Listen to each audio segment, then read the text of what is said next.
I grew up in the Bronx in the 50s and the 60s. And it was a fabulous place to grow up back then, for several reasons. One reason, out of all the boroughs in New York, the Bronx had the highest percentage of parkland. About 25% of the Bronx was and still is parkland.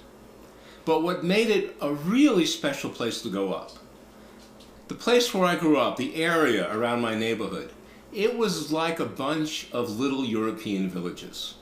Now, I grew up in Pelham Parkway South, which was an Eastern European Jewish village. And to the south of us and to the west of us, there were Italian neighborhoods. And the shops in those neighborhoods reflected the people that lived there. Just like Europe, you would cross a border, which was virtually just a street, and when you crossed that street, everything changed. The language you heard on the street changed. The goods you saw in the stores changed. The colors changed. The culture was so different. And what a rich way to grow up, being exposed to all those different cultures. Now, in the Italian neighborhood, some of the guys that were most likely out during the day collecting envelopes of cash for their bosses, at night were on the street corners singing doo-wop a cappella. Doo-wop was the music of that era, the late 50s, early 60s. And in 1961, doo-wop peaked. That year, some of the songs that made the top 10, Runaround Sue, Blue Moon, Duke of Earl, The Lion Sleeps Tonight. Doo-wop was all over the radio. And even though I was only 10 years old in 1961, that music left a very big impression on me. And years later, I wrote a doo-wop song to commemorate those years and that music. It's called Fool in Love. Well, I laid it all out for you, told you how I felt, that I really cared for you. You made my heart melt. You just wanted to treat me like a fool in love.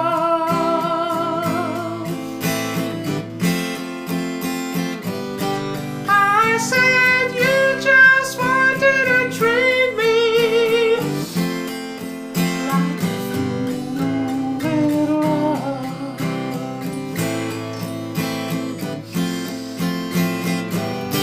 Well, you gave me all the signals, come on through the door. But when I got close to you, you didn't want me anymore.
late.